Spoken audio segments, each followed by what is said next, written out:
are we now? Welcome to the shed. Well, in this episode we're going to start off with trying to fix all this glass fibre on the fairing for the SV650.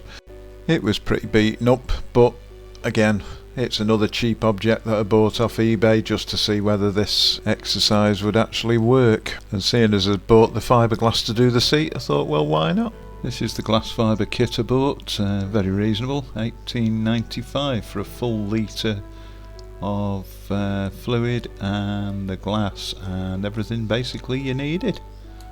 Took a little grinding wheel on my drill and just started to make a little channel where the cracks were, just so that the fiberglass had something to bond to really.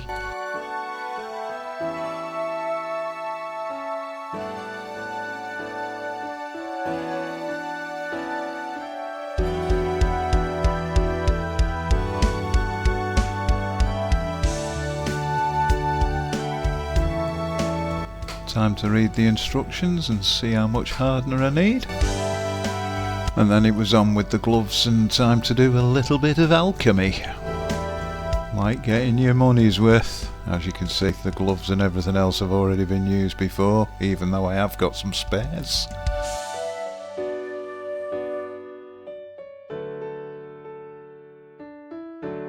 I knew I didn't really need that much this time because there was only a little bit to repair, so I thought to myself, well, we'll use 50 millilitres and then the corresponding amount of hardener, which was around about 1.5 cc's.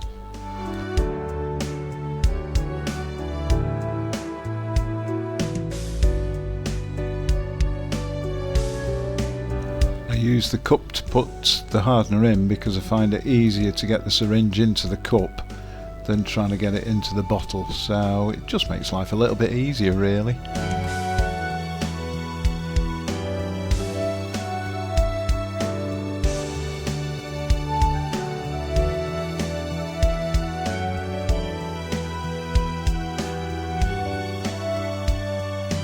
And as you can see, it's the smallest amount of hardener, so fingers crossed that little bottle's going to last me the full litre.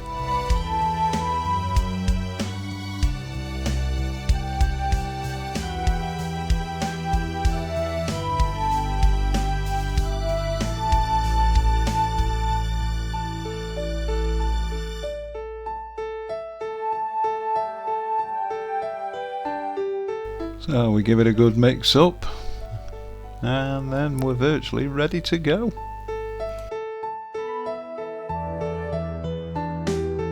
I then like to break the glass fibre into smaller pieces, makes it more easy to apply, and with it only being small cracks, it just makes life again easier still. It's all about making life easier.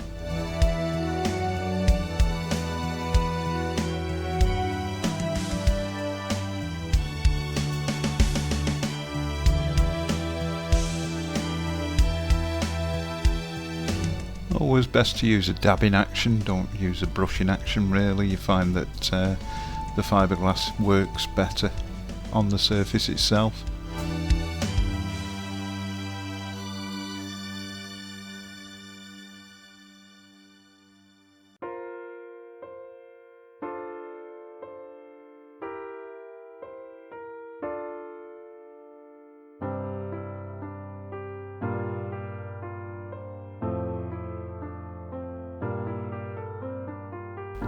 And start applying the matting and soak it through, and again dab dab dab.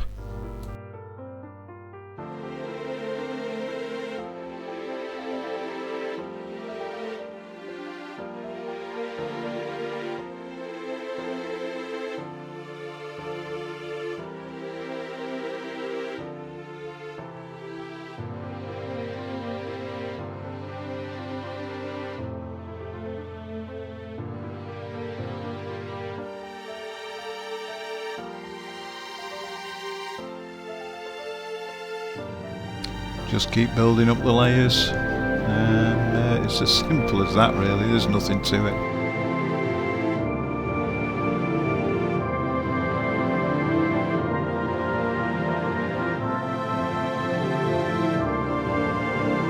My calculations weren't far wrong. I ended up emptying the tub, which was grand, and I've got about 4 layers of glass fibre on, so spot on.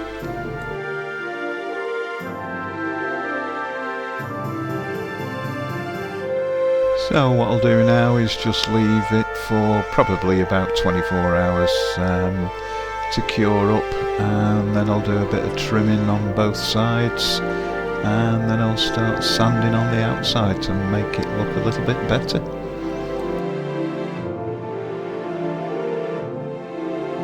Well, here we are the following day. Everything's dried up quite nicely actually. All the flock that's around the side of it, I'm going to cut that off with a pair of scissors, it's nice and easy. The inside doesn't look too bad. We've got a few drips and drops on the outside, but nothing to worry about too much. So then it was out with the sander and get rid of all the high spots.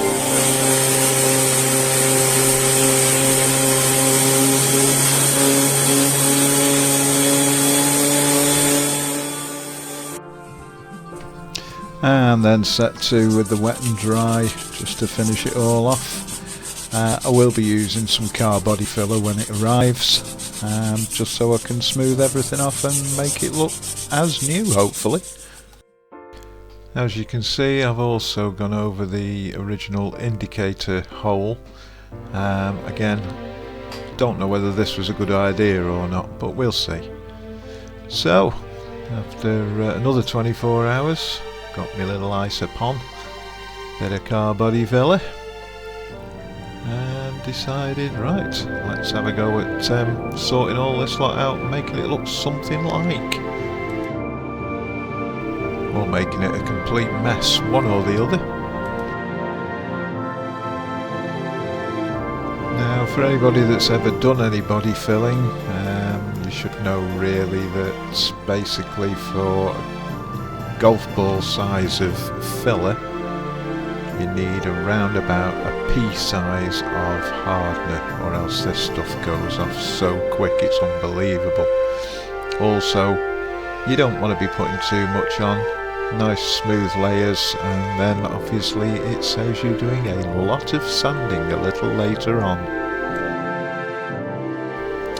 So, big dollop of filler, little dollop of hardener, mix it all up nice and well, get rid of all the little pink streaks and one thing and another. Again, don't mix it too fast because you'll end up with air bubbles in it, and then that makes life really difficult when you come to sanding.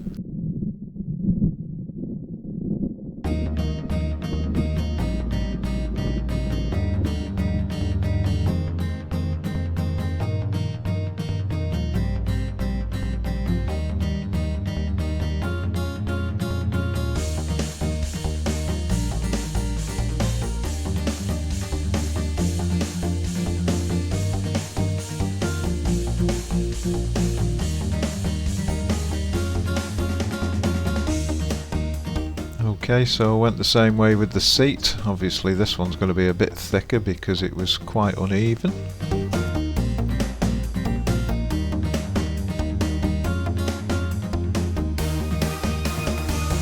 Out with the rough sandpaper and start sanding away. Ended up looking like a ghost by the time I'd made some headway into it looking something like.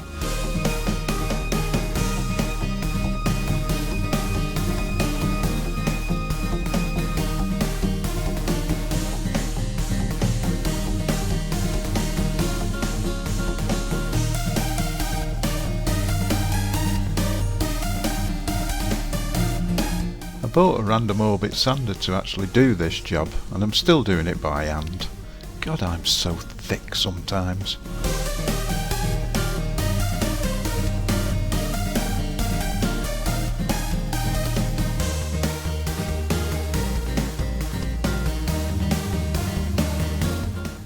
I've also run out of filler, so I'm going to have to buy another tin. I knew I should have bought the 650ml instead of the 250ml.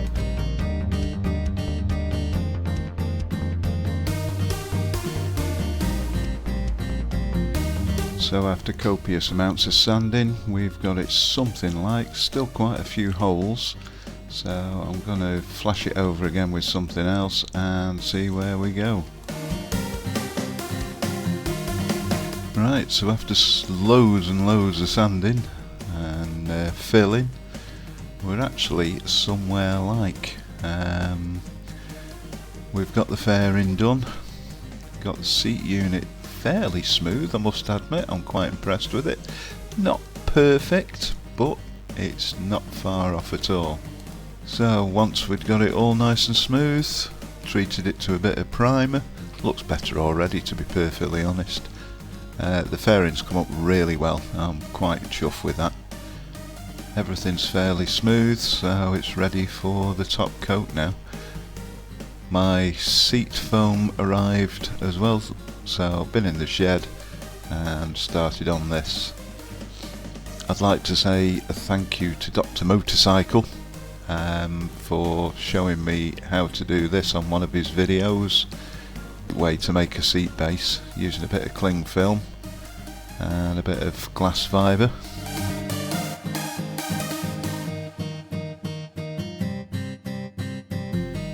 Just had a thought, why didn't I just take the seat unit off the bike? It'd have made life so much easier.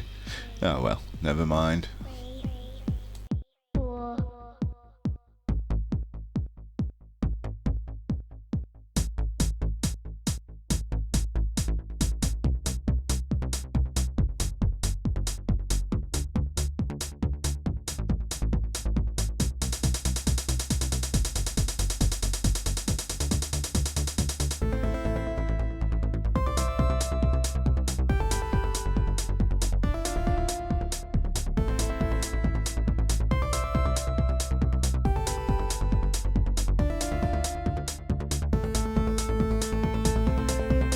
So next job was to lay down some glass fibre cloth. This stuff's quite strange, but it seems to work quite well. Gives a nice solid base to work off instead of having all the little strands knocking around everywhere. Being honest, I could have done with some thicker stuff really, but once again, did what I was doing, so just ordered what I thought was right. I mean, it's worked, so it doesn't really matter. It's applied exactly the same as glass fibre, mixed up some resin, and then just started dabbing away.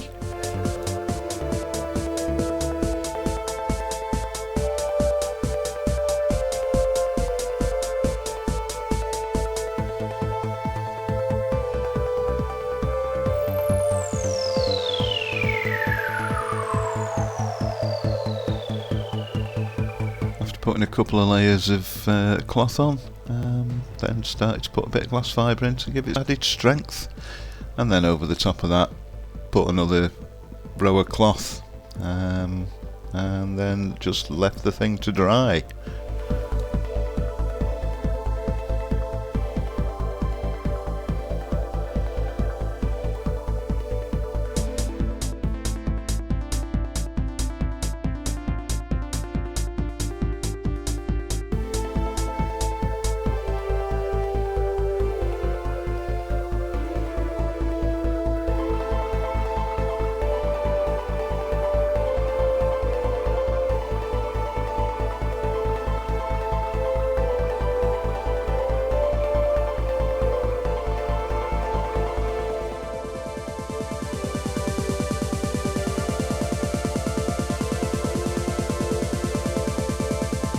Came back in the shed after a few hours with my Sharpie and started to draw where I thought I needed the seat base to stop,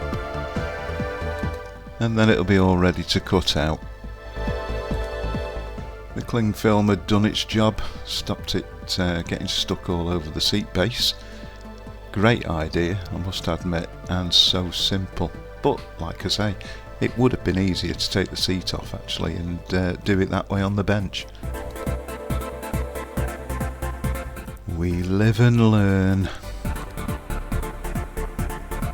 Right, so it was out with the trusty grinder, Wore a face mask obviously and a pair of goggles. You don't want glass fibre shards flying around and in your eyes or your mouth, and proceeded to cut the template out.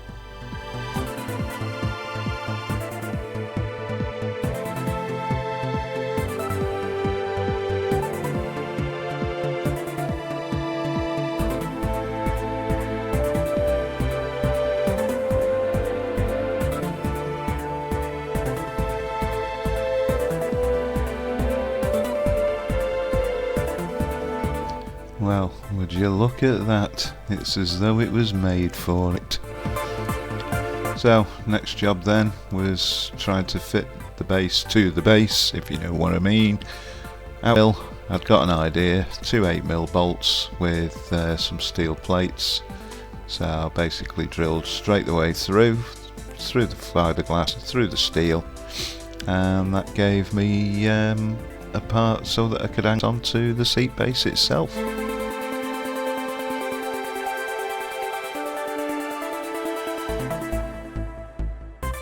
Now, a good friend of mine gave me this stuff years ago to try and fix a couple of little 50cc engine casings. Didn't work, but I always keep this stuff.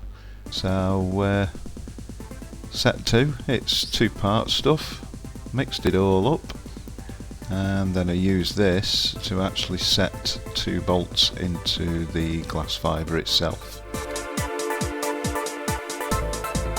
And then this will make it easier for when I'm actually fitting the foam and putting the seat on, after spraying the whole seat unit up itself with spray paint. I don't want to get that all over the foam and what have you. So great idea, I must admit, so simple.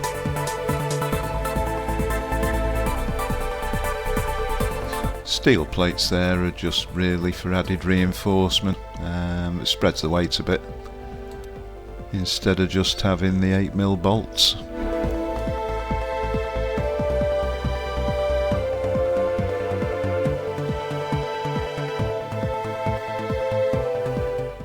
Right, next job is to fit the seat foam. Basically, sort of cut it out roughly with a knife, then took out my contact adhesive, sprayed the foam, and then sprayed the little glass fibre seat base. Left it for around about 10-15 minutes until it's tacky, and then just offered the 2 halves together, and they are now a whole.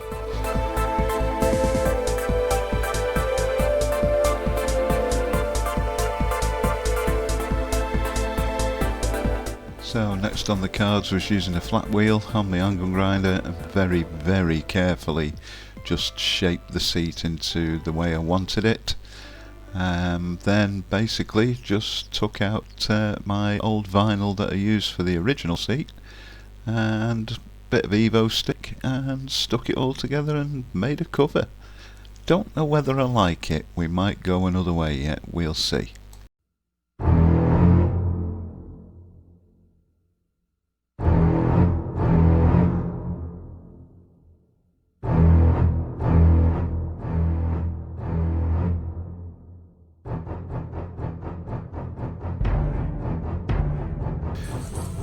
All I can say is, thanks for listening, thanks for watching, and we'll see you on the next instalment.